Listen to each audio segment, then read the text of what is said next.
Hello मेरे प्यारे बच्चों, कैसे हैं आप सभी। आशा करता हूं सभी बच्चे फिट होंगे। प्यारे बच्चों, आज की वीडियो में हम लोग क्लास 9th का चैप्टर नंबर 1 नंबर सिस्टम के बारे में डिस्कस करेंगे। ये जो चैप्टर है वो चाहे एनसीईआरटी की बुक हो, चाहे आर.एस. अग्रवाल हो, आर.डी. शर्मा हो या फिर एस. चांद हो, सारे बुक्स में ये चैप्टर दिया हुआ है। इसका बेसिक कॉन्सेप्ट अगर आपने यहाँ पर सीख लिया, ये बेसिक इंट्रोडक्शन रहेगा, तो आपसे जो एक्सरसाइज के क्वेश्चन है ना वो आराम से बनेंगे। एक्सरसाइज का वीडियोस मैंने पहले अपने यूट्यूब चैनल पर डाल दिया है, तो आप हमारे नीचे डिस्क्रिप्शन बॉक्स में या फिर कमेंट बॉक्स में आप मुझसे लिंक ले लेना। वहाँ पर मैं आपको जो भी चैप्टर नंबर 1 है वो आर.एस. अग्रवाल का अगर आप बुक पढ़ते हो तो कमेंट में बता देना, मैं आपको वहां पर से कमेंट में आपको लिस्ट जो है ना वो प्रोवाइड करा दूंगा, प्लेलिस्ट जो हमारे पास है। तो ये स्टार्ट करते हैं और जो हमारा पहला चैप्टर है नंबर सिस्टम, इसके बारे में सीखते हैं। बहुत इंपॉर्टेंट है 2023 एंड 24 के लिए। अब यहाँ पर क्या क्या चीज़ आपको दी गई है, तो सबसे पहले आपको बेसिक इंट्रोडक्शन में ये याद रखना होगा कि नंबर सिस्टम होता क्या है। नंबर आप बचपन से पढ़ रहे हो, जब क्लास 1 में क्या LKG UKG में थे, LKG UKG भी नहीं कहते ना, घर में मम्मी पूछती थी कि बताओ कितने पीस चॉकलेट्स चाहिए, तो तुम बोलते थे 3 पीस चाहिए। तो वैसे ही यहाँ पर है कि आपने जो स्टार्टिंग में पढ़ा है उसे क्या कहते हैं, तो उसे हम लोग कहते हैं नेचुरल नंबर। स्टार्टिंग में जब आपने पढ़ा ना, जो नंबर 1 2 3 जो आपने काउंट करना सीखा, उसको नेचुरल नंबर कहते हैं। कोई बच्चा शुरू में सीखता है ना, तो उसको जीरो का कॉन्सेप्ट पता नहीं होता है। वो किसी भी सामान को देखेगा कि 1 पीस चाहिए, 2 पीस चाहिए, ऐसे बोलेगा, 1 2 बोलता है, जीरो शुरू में नहीं बोलता है। तो जो 1 2 स्टार्ट होता है, इसको ही हम लोग कहते हैं नेचुरल नंबर। 1 हो गया, 2 हो गया, 3 हो गया, 4 डैश डैश डैश एटसेट्रा, जो हमारे पास नंबर आते चले जाएंगे, ये सभी नेचुरल नंबर कहलाते हैं। उसके बाद जब आपने क्लास 1 में एडमिशन लिया या 2 में जब आप गए, तो आपको होल नंबर का कॉन्सेप्ट समझाया गया। होल नंबर में हमारा जीरो भी इंक्लूड हो जाता है, यानी कि अगर वहाँ पर कोई भी सामान नहीं है, जैसे पूछा जाए कि आपके रूम में कितने लोग हैं, अब वहाँ पर कोई नहीं रहेगा तो आप बोलोगे 0 लोग हैं। तो मैथ में कभी भी ना कोई भी का कॉन्सेप्ट जो होता है वो 0 होता है। यानी कि कहने का मतलब है कि मैथ मेरे टीचर मुझे बताया करते थे कि मैथ में कुछ नहीं होता ही नहीं है। आप बोलोगे सर ये क्या बोल रहे हैं, तो बिल्कुल सही बोल रहा हूँ। जैसे कि मान लो अगर आपके रूम में कोई नहीं भी है ना, तो अगर आप मैथ्स की लैंग्वेज में उसको बोलना चाहो तो आप बोलोगे कि है, कितना है, 0 है। समझ में आया मेरी बात, मैं क्या कहना चाह रहा हूँ। तो मैथ में हमेशा वहाँ पर कुछ ना कुछ होता है, और अगर कुछ नहीं है तो वहाँ पर 0 होता है। तो जब आपने आगे पढ़ाई की तो आपको 0 का कॉन्सेप्ट समझाया गया कि 0 होता है, 1 होता है, 2 हो गया, 3 हो गया। तो अगर 0 से स्टार्ट करें हम लोग नंबर्स को काउंट करना, तो फिर वो हमारा होल नंबर कहलाएगा। 1 से स्टार्ट करें तो नेचुरल नंबर, 0 से स्टार्ट करें तो होल नंबर। उसके बाद फिर आपने इंटीजर पढ़ना सीखा क्लास 4 5th में या 6 में जब आते। 6 में आर.एस. अग्रवाल में तो मैंने आपको पढ़ाया ही इंटीजर डिटेल में, इंटीजर को कैसे सॉल्व किया जाता है। इंटीजर 2 टाइप के होते हैं, एक पॉजिटिव वाला होता है हमारा, एक पॉजिटिव इंटीजर है ना। मैं पेन, ठीक है ना, इतनी पेन की जो विथनेस है आप बताना मुझे। देखो अभी मैं शुरू बोर्ड लिया हूँ ना, तो मुझे ज़्यादा उतनी आइडिया नहीं है कि किस तरीके से मैं अच्छे से लिख सकता हूँ। तो आप लोगों को लगे कि नहीं सर ज़्यादा मोटा लिख रहे हैं, तो थोड़ा सा मैं इसकी थिकनेस जो है उसको कम कर दूंगा, ठीक है। तो 2 टाइप के इंटीजर होते हैं, एक पॉजिटिव होता है और एक मेरा निगेटिव होता है। पॉजिटिव और निगेटिव में क्या फ़र्क है, तो आप लोग ने नंबर लाइन पढ़ा होगा।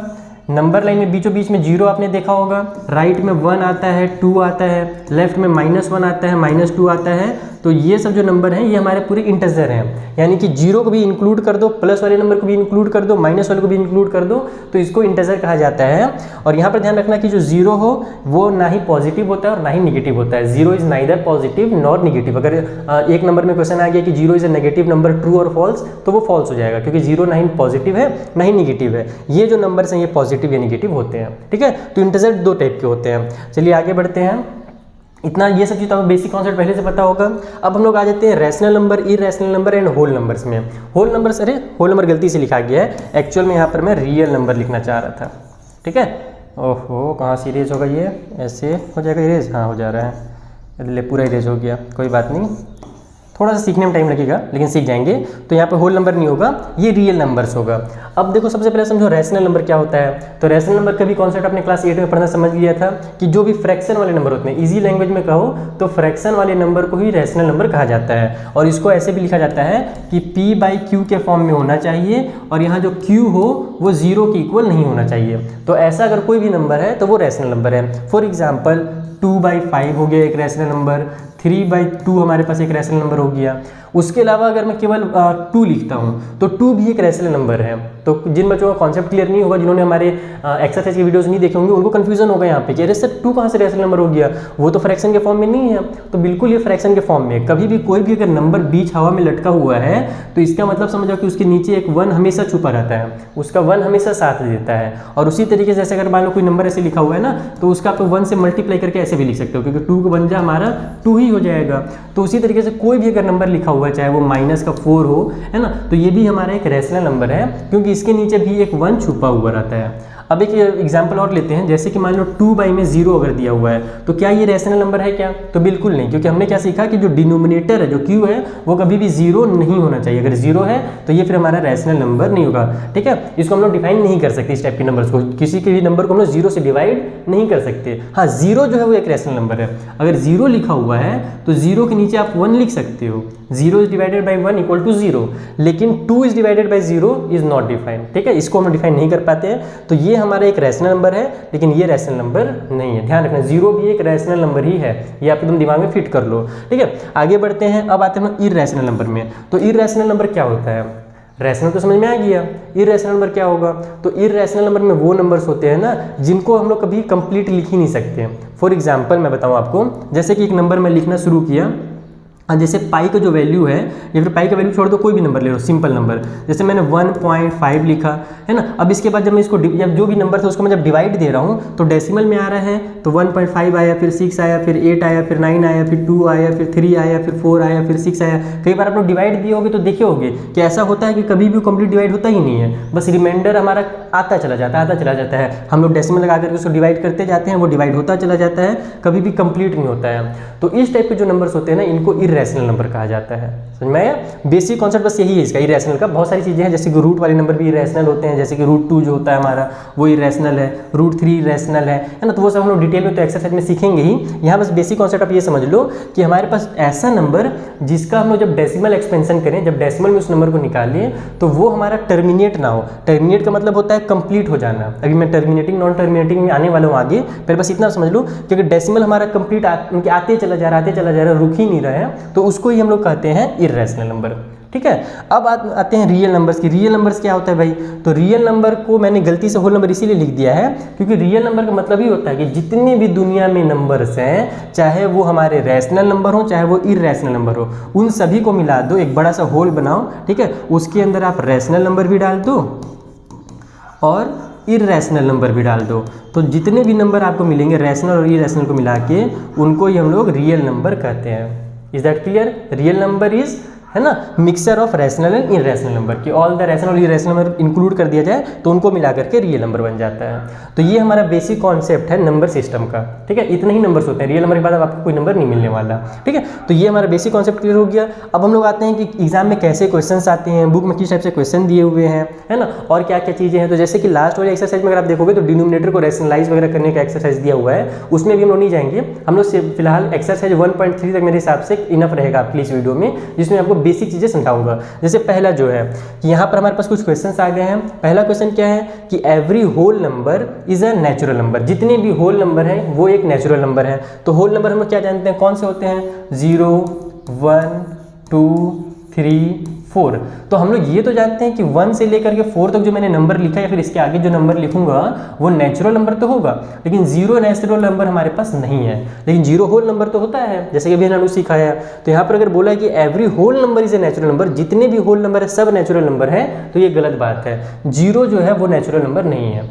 0 को छोड़ करके अगर बोलता है कि 0 को छोड़ने के बाद जितने नंबर हमको मिल रहे हैं 1, 2, 3, 4 वो हमारे नेचुरल नंबर है, तो हाँ वो नेचुरल नंबर है। लेकिन 0 को अगर इंक्लूड कर दिया जाए तो वो हमारा नेचुरल नहीं होगा। इसीलिए ये जो स्टेटमेंट है हमारा फॉल्स हो जाएगा, क्योंकि जितने भी हमारे पास होल नंबर है वो सभी नेचुरल नंबर नहीं है। समझ आ गया पहला चीज़। दूसरा, every integer is a rational number.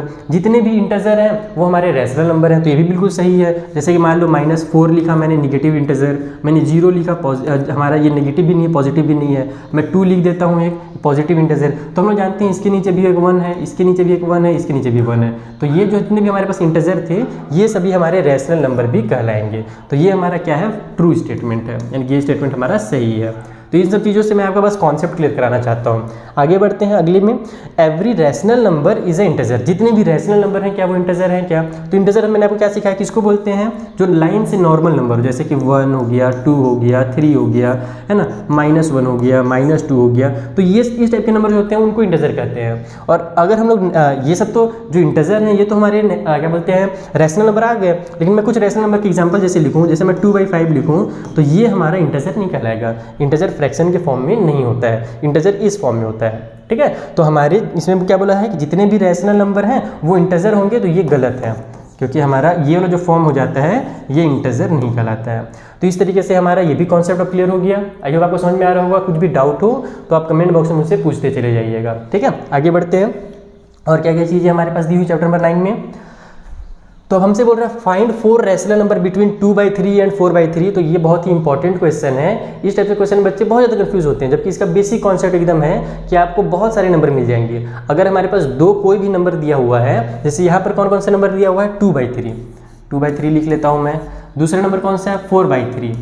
अब इन दोनों के बीच में अगर मैं नंबर देखूं तो एक ही नंबर मिलेगा। अगर मैं नॉर्मल वाली अपनी आंखों से देखूं, अगर मैं चश्मा ना लगा करके देखूं तो मुझे केवल 3/3 दिखेगा। ये दिखेगा ना 2/3 और 4/3 बीच में हमारे पास 3/3 आएगा। लेकिन हमसे कितना बोला है, हमसे बोला है कि 4 रैशनल नंबर पता कीजिए। कैसे पता कर सकते हैं? इसका एक जो रटा हुआ तरीका जो स्कूल में हमको सिखाया जाता है कि आप क्या करो 2/3 अपना है ना, और नीचे में हमारे पास है 4/3। आप लोगों को बोला है 4 रैशनल नंबर निकालने के लिए, तो आप लोग 4 से एक ज़्यादा कोई भी नंबर ले लो। तो 4 से एक ज़्यादा कौन सा होगा 5 होगा। तो 4 से ज़्यादा 5 आ गया, ऊपर नीचे 5 का मल्टीप्लाई कर दो। तो ये हो गया हमारा ऊपर नीचे 5 का मल्टीप्लाई, इस तरीके से। तो अब हमारे पास जो नंबर आ जाएगा ऊपर में 10 आ गया, नीचे में हमारे पास 15 आ गया, यहाँ पर हमारे पास 20 आ गया, नीचे में हमारे पास 15 आ गया। अब हम लोग यहाँ पर कह सकते हैं, हाँ एक चीज़ और इसमें कॉन्सेप्ट समझने वाली चीज़ है कि किसी भी नंबर में जब हम लोग ऊपर नीचे सेम नंबर से जब हम लोग मल्टीप्लाई करते हैं ना, तो उस नंबर के वैल्यू में कोई भी चेंज नहीं होता है। उसका वैल्यू क्या होता है, सेम होता है, ठीक है। इसको हम लोग इक्विवेलेंट फ्रैक्शन के नाम से क्लास 7 में मैंने आपको सिखाया है। जैसे कि फॉर एग्जांपल अभी मान लो आपकी उम्र 10 साल है, 2 साल बाद आपकी उम्र में मैं +2 कर दूंगा, ठीक है। या फिर अब प्लस नहीं करना रहता, ध्यान रखना कि हम लोग या तो मल्टीप्लाई तो डिवाइड करते हैं। तो मैं मल्टीप्लाई की एग्जांपल लेता हूँ। अभी आपकी उम्र 10 साल है, जब आपकी उम्र 20 साल होगा तब मैं आप में क्या करूँगा, इरेजर आ गया क्या, जल्दी से नहीं आया ना। अभी आपकी उम्र 10 है तो मैं 2 का मल्टीप्लाई कर दूंगा तो आपका उम्र हो जाएगा 20, ठीक है। इतना समझ में आ रहा है। तो यहाँ पर अब जब मैं मल्टीप्लाई कर रहा हूँ तो अभी यहाँ पर भी आप ही न थे और यहाँ भी आप ही हो। 10 साल भी उम्र आप ही का हो रहा था। ये क्यों ऐसे इरेज हो रहा है? अच्छा अभी तो लिखा आ रहा है, लगता है ऐसे ही ले रहा होगा, थोड़ा सा सेंसर होगा, जो भी होगा छोड़ो उसको।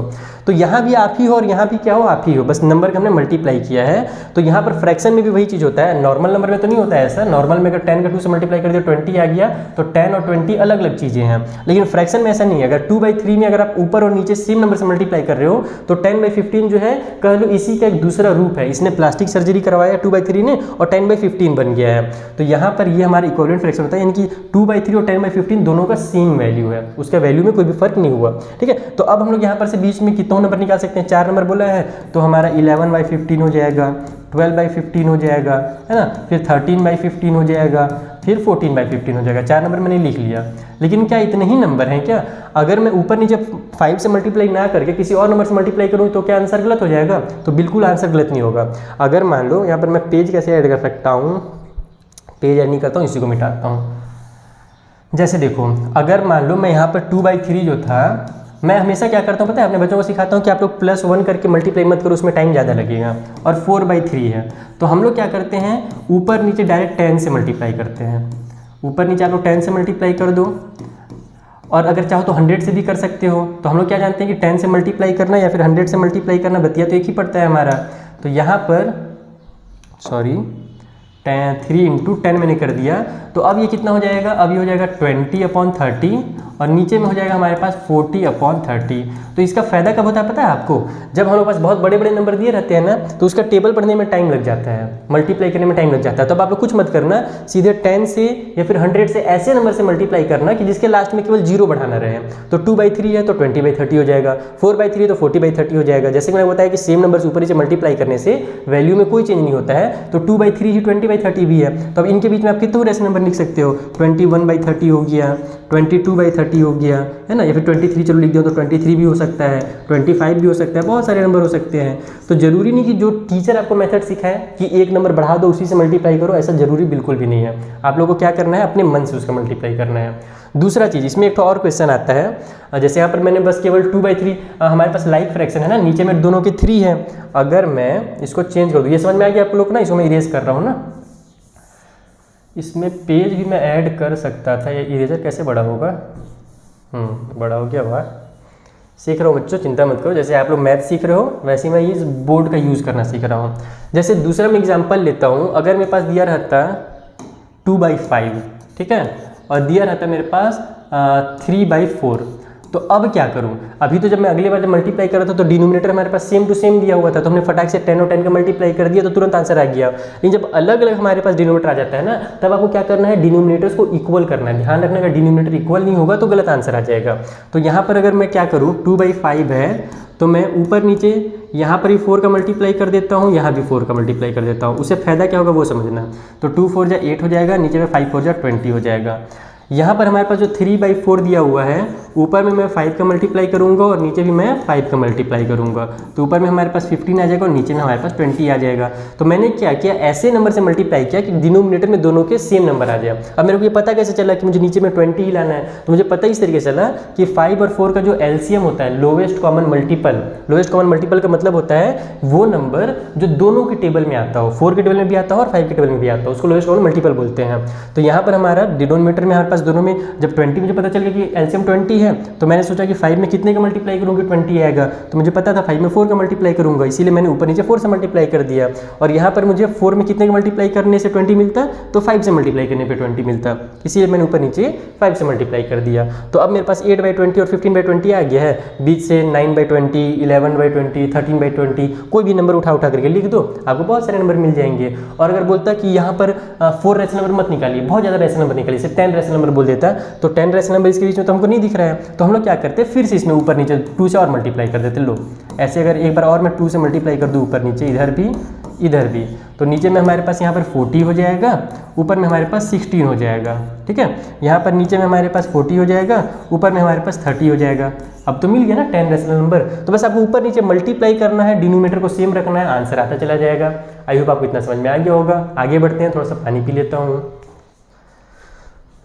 ठीक है, पानी पी लिए, थोड़ा आगे बढ़ा जाए, नेक्स्ट स्लाइड के पास चलते हैं। आगे क्या दिया हुआ है, अगला क्वेश्चन बहुत important question, locate √2 on the number line. √2 जो एक इरेशनल नंबर है, जैसे मैंने बताया √2 हो गया, √3 हो गया, रूट के अंदर अगर 5 दिया हुआ है, तो ये सब हमारे इरेशनल नंबर हैं। इनको हमको बहुत बार क्वेश्चन दिया रहता है लोकेट करने के लिए। तो बहुत देखो, एक क्वेश्चन का प्रैक्टिस करने से काम नहीं बनेगा, मैं भी फिलहाल इंट्रोडक्शन करा दे रहा हूँ, लेकिन आपको RS अग्रवाल वाली बुक में ना बहुत सारे क्वेश्चन दिए हुए हैं और RD शर्मा में भी दिया हुआ है। तो कोई भी एक रेफरेंस बुक पकड़ो और यहाँ पर √3 हो गया, √5 हो गया, √7 हो गया, ये सबसे क्वेश्चन की प्रैक्टिस करो। आपके NCERT में भी दिया हुआ है, NCERT में मेरे हिसाब से √3 का दिया हुआ है, देख लेना अच्छे से आप लोग। ठीक है, तो हमको इसको नंबर लाइन में अगर लोकेट करना है तो कैसे करेंगे। तो सबसे पहले तो समझो नंबर लाइन कैसा दिखता है। हमारा नंबर लाइन दिखता है ऐसा, यहाँ पर हमारे पास बीच में 0 लिखेंगे, इधर हमारे पास माइनस वाले नंबर होते हैं, इधर हमारे पास प्लस वाले नंबर होते हैं, +1 हो जाएगा, +2 हो जाएगा।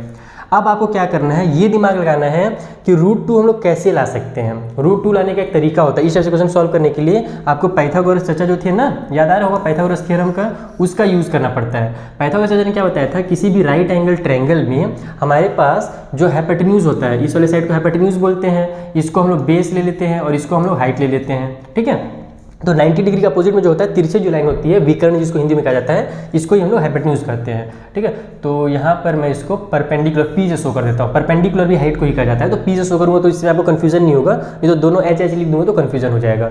तो पाइथागोरस चर्चा ने क्या बताया था कि जो हाइपोटेन्यूज का स्क्वायर होता है वो इक्वल होता है बेस के स्क्वायर प्लस परपेंडिकुलर के स्क्वायर के बराबर। समझ में आया ये चीज़, हाइपोटेन्यूज का जो भी स्क्वायर होगा वो बेस के और परपेंडिकुलर के स्क्वायर के बराबर होगा। तो अब हम लोग को यहीं से इसी फॉर्मूला से यहाँ पर √2 का वैल्यू लाना रहता है नंबर लाइन में। कैसे लाते हैं वो समझो। हम लोग को √2 लाना है ना, तो आप लोग क्या करो, बेस में आप लोग 1 ले लो। ठीक है, 1 का स्क्वायर करो, ये बेस हो गया हमारा, और परपेंडिकुलर को भी आप लोग 1 ले लो। इक्वल के उस साइड में हमारे पास क्या हो जाएगा, हाइपोटेन्यूज का स्क्वायर हो जाएगा। ओके, तो यहाँ से हमारा 1 का स्क्वायर और 1 का स्क्वायर, 1 और 1, देखो 1 का स्क्वायर 1 ही होगा और यहाँ भी 1 का स्क्वायर 1 होगा, तो 1 और 1 प्लस कर दो तो 2 हो जाएगा। 2 इक्वल टू हाइपोटेन्यूज का स्क्वायर हो गया, इस स्क्वायर को इधर ट्रांसफर करो तो 2 हमारा रूट के अंदर आ जाएगा। मैंने आपको सिखाया कभी भी स्क्वायर वगैरह जब दूसरी तरफ ट्रांसफर होता है तो सामने वाले को रूट में ले लेता है। इसका एक तरह से कह लो ट्रिक है। ठीक है, ट्रिक कह लो या फिर मेरा तरीका कह लो करने का, सॉल्व करने का। तो हाइपोटेन्यूज जो है वो हमारा √2 आ गया। हाइपोटेन्यूज √2 कब आ रहा है, जब हमने बेस को 1 लिया था और हाइट को भी 1 लिया था। तो अब यहाँ भी आप लोग क्या करो कि 0 से लेकर के 1 तक ये हमारा बेस मान लो, यहाँ से एक सीधी लाइन खींचो, परपेंडिकुलर लाइन, और ये भी हमारी 1 होनी चाहिए। ध्यान रखना, अगर यहाँ हमने 1 है, 0 से 1 है, तो ये भी 1 होना चाहिए। तो इसके अकॉर्डिंग जब हमने देखा कि जब हमने बेस को 1 लिया और हाइट को 1 लिया, तो जब यहाँ पे जो कितने एकदम सीधा लाइन बनाया है, 90 डिग्री का एंगल का लाइन बनाया है, तो ऐसे जो हमारा लाइन बनेगा जिसको हम लोग हाइपोटेन्यूज कहेंगे, ये हमारा √2 ही हो जाएगा। कितना आसान था, हमने बेस को 1 लिया, हाइट को 1 लिया, और स्टार्टिंग में ऐसे ही लेना ही है आपको। √3 का भी अगर फाइंड करना हो, √5 भी फाइंड करना हो ना, तो उसका भी कॉन्सेप्ट यहीं से स्टार्ट होता है कि आपको बेस और हाइट को 1 1 ले लेना है। उसके बाद ये हमारा पहुंच जाएगा इस तरीके से। तो ये वाली जो वैल्यू होगी, ये वाली जो लाइन होगी वो √2 होगी, क्योंकि अभी हमने देखा कि जब 1 1 लिया था तो हाइपोटेन्यूज जो था वो हमारा √2 आ गया था। अब आप बोलोगे सर ये तो नंबर लाइन में नहीं है, ये तो ऊपर हवा में उड़ रहा है मजा से एकदम, तो इसको नंबर लाइन में कैसे लाया जाता है? उसके लिए आप लोग अपना कंपास लेना, कंपास से ऐसे इसको यहाँ पे एक आर्क लगाना इस तरीके से, यानी कंपास से इतना लेंथ नाप लेना अपने, और उसी को दोबारा कंपास को पकड़ करके जैसे यहाँ से यहाँ तक आया है ना, तो जब आप लोग यहाँ पर उस कंपास को रखोगे तो यहाँ से जब इस तरीके से एक आर्क बनाओगे, मेरे पास इसमें कंपास भी दिया हुआ है यार बोर्ड पे, लेकिन मुझे आता नहीं है, अब ये मैं सीखूंगा ना तो टाइम लग जाएगा, तो सिखाने का टाइम नहीं है, वीडियो में तो मैंने सिखाया ही था पहले भी, तो बस मैं आपको समझा दे रहा हूँ कि यहाँ से यहाँ तक की जो लेंथ है वही लेंथ से आपको यहाँ पर पकड़ना है, और मान लो मेरी उंगली जो है वो कंपास है, तो ऐसे आपका आएगा यहाँ, देखो मेरा यहाँ से यहाँ तक है, इसको ऐसे आप लोग चाहो तो ऐसे सर्कल भी बना सकते हो, तो ये वाले पॉइंट पे हमको मिल जाएगा इसका लेंथ। तो यहाँ से O से, यानी ये जो हमारा 0 है, अगर आप इसको कोई भी नाम दे दो, जैसे मैं मान लो इसको मैं P नाम दे देता हूँ, है ना, तो और यहाँ पर जो पॉइंट आया इसको मैं Q नाम दे देता हूँ, तो OP जो है वो हमारा कितना है? OP हमारा √2 है। तो उसी तरीके से हमने देखा कि OP का लेंथ जो था उसी से तो मैंने आर्क बनाया है ना, तो OP जो होगा वो इक्वल हो जाएगा हमारे OQ के। तो इसका मतलब कि दोनों जो OQ भी है वो भी हमारा कितना है? √2 है, यानी कि √2 जो होगा हमारा यहाँ पर आएगा, ये वाला जो पॉइंट है ना ये हमारा √2 हो जाएगा। तो इस यानी कि 0 से लेकर के यहाँ तक, तो इस तरीके से रूट्स के वैल्यूज़ को हम लोग नंबर लाइन में शो करते हैं, और इसकी प्रैक्टिस जितना ज़्यादा करोगे उतनी अच्छे से समझ में आएगा। √3 √5 वाला आई होप ये भी अच्छे से आपको समझ में आ गया होगा।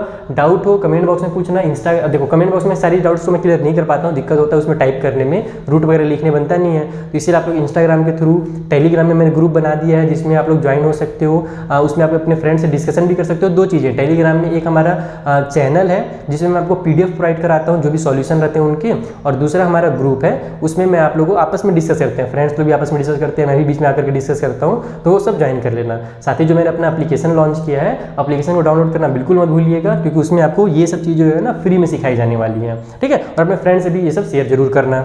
आगे बढ़ते हैं भाई, ये हो गया हमारा 5th स्लाइड। 6th वाले में क्या बोल रहा है? टर्मिनेटिंग नॉन टर्मिनेटिंग, बहुत इंपॉर्टेंट है। RD सर हमारे से खोलो ना तो सर खा जाएगा आपको, इतना सारा क्वेश्चन है। टर्मिनेटिंग और नॉन टर्मिनेटिंग क्या होता है? डेसिमल एक्सपेंशन होता है। जैसा कि मैंने आपको शुरू में ही समझाया कि अगर कोई भी नंबर को हम लोग डिवाइड दे रहे हैं, जैसे मैं फॉर एग्जाम्पल मैं डिवाइड दे देता हूँ 7 को 2 से, अगर मैं 7 को डिवाइड दूंगा 2 से, तो ये मेरा 2 पहले 3 जा हो जाएगा 6, बचेगा मेरे पास 1।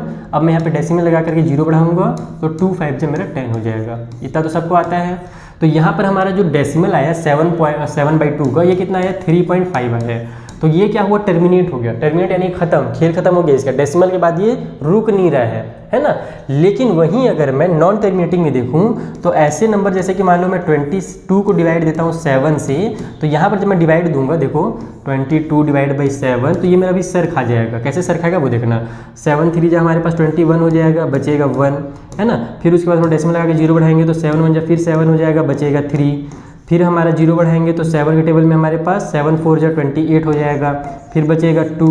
फिर हमारा 0 लगेगा, 7 2 जा हमारे पास 14 हो जाएगा, फिर बचेगा 6। फिर 0 बढ़ाएंगे, यानी कि ये क्या हो रहा है कि बढ़ते चला जा रहा है, रुकने का नाम ही नहीं ले रहा है। तो इस टाइप से नंबर्स को हम लोग बोलते हैं नॉन टर्मिनेटिंग। तो जो नॉन टर्मिनेटिंग होते हैं उनको हम लोग इरेशनल बोलते हैं, और जो टर्मिनेट हो जाते हैं उनको हम लोग रैशनल कहते हैं। डेसिमल में अगर टर्मिनेट हो गया तो रैशनल, और अगर नॉन टर्मिनेटिंग है तो इरेशनल। एक चीज़ ध्यान रखना, बहुत इंपॉर्टेंट चीज़ है। पाई का नाम सुने हो? पाई को ही हम लोग मानते हैं कि पाई की जो वैल्यू है वो 22/7 है। हम लोग गलत मानते हैं। पाई का एग्जैक्ट वैल्यू किसी को नहीं पता। ये बस हम लोग क्वेश्चंस को सॉल्व करने के लिए एक अप्रॉक्सीमेट वैल्यू जो है ना वो निकालने के लिए हम लोग 22/7 मानते हैं पाई की वैल्यू को। पाई का एग्जैक्ट वैल्यू किसी को नहीं पता है, ठीक है। तो यहाँ पर अगर कभी भी हमको 22/7 लिख करके दिया हुआ हो, क्वेश्चन ने पूछा हो बताइए रैशनल है या इरेशनल, तो 22/7 हम लोग देख रहे हैं कि ये तो भैया P/Q के फॉर्म में है, और Q जो नीचे में है वो 0 के इक्वल भी नहीं है। इसका मतलब कि ये तो हमारा क्या होगा? रैशनल नंबर हो जाएगा। कितना आसान है। लेकिन जो पाई है उसका वैल्यू जब हम लोग निकालते हैं ना तो वो कभी कंप्लीट ही नहीं होता है, इस तरीके से डेसिमल में आना शुरू हो जाता है। इसीलिए पाई जो होता है वो इरेशनल होता है। यहाँ पर बहुत सारे कॉन्ट्राडिक्शन भी हैं, लेकिन इसी को आप लोगों को ध्यान में रखना है कि अगर 22/7 दिया हुआ है तो वो रैशनल कहलाएगा, क्योंकि वो अभी हमारे पास p/q के फॉर्म में दिख रहा है हमको। लेकिन जब हम लोग इसकी वैल्यू निकालना शुरू करते हैं तो वो फिर हमारा इरेशनल बन जाता है। इसीलिए पाई जो है वो इरेशनल है, 22/7 जो है वो रैशनल है। आर्यस बुक में इसका बहुत ज़्यादा आपको क्वेश्चन भी दिया हुआ है, तो देख लेना। कौन से एक्सरसाइज में दिया वो नहीं याद मेरे को, लेकिन चैप्टर 1 में तो दिया हुआ था, मैंने उसको सॉल्व कराया हुआ है। तो टर्मिनेटिंग नॉन टर्मिनेटिंग समझ में आ गया। लास्ट देख लेते हैं और क्या बचा हुआ है। हाँ, find an irrational number between 1/7 and 2/7। 1/7 और 2/7 के बीच में इरेशनल नंबर पता करना है, और 1/7 का वैल्यू दे दिया हमको 0.14285, फिर हमारे पास 7 दिया हुआ है, फिर से 1425857 हो गया। देखो जब कभी भी नंबर हमारे पास इस तरीके से रिपीट होता है ना, जैसे कि यहाँ पर हमारे पास ये रिपीटिंग हो रहा है, टर्मिनेट तो नहीं हो रहा है लेकिन रिपीटिंग हो रहा है ना, तो ये भी हमारा क्या कहलाएगा, रैशनल नंबर ही कहलाएगा, क्योंकि ये बार बार हमारा रिपीट हो रहा है। नॉन टर्मिनेटिंग नॉन रिपीटिंग जो होते हैं वो इरेशनल होते हैं। उसके बारे में डिटेल में आपको मैं वहाँ पर बुक के एक्सरसाइज में सिखाऊंगा। तो यहाँ पर देखो 1/7 का वैल्यू अपने को दिया हुआ है। इसको ऐसे भी लिखा जा सकता है कि हमारा चूंकि जो नंबर रिपीट होता है ना, तो हम इसको ऐसे लिखते हैं 0.142857। इसके ऊपर में एक ऐसे लाइन खींच दी जाती है। इसके लाइन का मतलब ये होता है कि ये जो मेरा नंबर है वो बार बार रिपीट हो रहा है। अभी एक ही बार लिखा हुआ है लेकिन डैश डैश डैश से मतलब है कि यही नंबर हमारा बार बार रिपीट हो रहा है, तो ऊपर में ऐसे बार कर दिया जाता है। तो हम लोग क्या करेंगे कि अगर अपने को 1/7 का वैल्यू दिया हुआ है तो हम लोग जल्दी से 2/7 के निकाल लेंगे। 2/7 के निकालने के लिए क्या करना पड़ेगा, डिवाइड करूँ क्या मैं, बिल्कुल नहीं। 1/7 का दिया हुआ है तो 2/7 के लिए मैं क्या करूँगा, 2 का मल्टीप्लाई कर दूंगा सब में। तो 2 5 जा मेरा 10 का 0 हो जाएगा, कैरी हो गया 1, 2 8 जा हमारे पास 16 और 1 17 का 7, कैरी हो गया फिर से 1 2 2 जा 4 और 1 5 हो जाएगा, 2 4 जा 8 हो जाएगा, 2 1 जा 2 हो जाएगा, यानी कि 0.28570 इस तरीके से चल करके हमारा आंसर निकल करके आएगा डेसिमल में। ठीक है, तो अब अगर इस टाइप से आ जा रहा है तो हम लोग को अब क्या करना है, इनके बीच में इरेशनल नंबर निकालना है। इरेशनल नंबर कैसे दिखते हैं, एक नॉर्मल एग्जाम्पल तो आपने समझ लिया कि वो हमारा टर्मिनेट नहीं होता है। दूसरा एक और एग्जाम्पल समझो, वो इस तरीके से रिपीट भी नहीं होता है। जैसे कि मान लो हमारे पास 1.20 है, तो अगली बार 2020 नहीं आएगा, अगली बार हो सकता है 200 आ जाए, फिर 2000 आ जाए। ठीक है, फिर 2 के बाद हमारे पास 40 आ जाता है, यानी कि वो हमारा रिपीट भी नहीं होता है ना। ये बहुत बदमाश नंबर होता है इरेशनल। यहाँ पर हमारे पास एक बार 0 आया, फिर 2 बार आया, फिर 3 बार आया, फिर 4 बार आया, फिर 5 बार आएगा, यानी कि अलग अलग नंबर आते चले जाते हैं, तो इनको ही इरेशनल कहा जाता है। ठीक है, तो हमको क्या करना है, इतना बड़ा क्यों हो जाता है, इसको मैं छोटा कैसे कर सकता हूँ भाई, छोड़ो बाद में सीखेंगे। तो मैं क्या बता रहा था कि इन दोनों के बीच में आप देखो, यहाँ पर आपको स्टार्टिंग के 2 डिजिट देखने हैं। बहुत सारे नंबर है, इरेशनल नंबर जब हम लोग को बोला जाए ना, तो बुक में जो आंसर दिया है जरूरी नहीं कि आप वही आंसर निकालो, अपने मन से आप कितना आंसर निकाल सकते हो। ये हमारे पास 1 4 है, ये हमारे पास यहाँ पर 2 8 है। तो अब यहाँ पर अगर मैं एक नंबर लिखूँ, जैसे कि मान लो मैं लिखता हूँ 0.16, ठीक है, तो 1 4 और 2 8 के बीच में तो 0.16 आएगा। इतना तो सबको समझ में आ ही गया होगा। 14 समझ लो इसको थोड़ी देर के लिए 28 समझ लो, तो 14 एंड 28 के बीच में तो 16 आएगा। उसके अलावा भी कोई नंबर ले सकते हो, जैसे 19 हो गया, 20 हो गया, कुछ भी ले सकते हो। तो ये हमारे पास मैंने एक नंबर लिखा। अब हम लोग क्या करेंगे, इसी का इसको हम लोग इरेशनल बना देंगे। जैसे कि 0.16 लिखा ना, 1 0 लगा दो, फिर 16 लिखो, 2 0 लगा दो, फिर 16 लिखो, 3 0 लगा दो।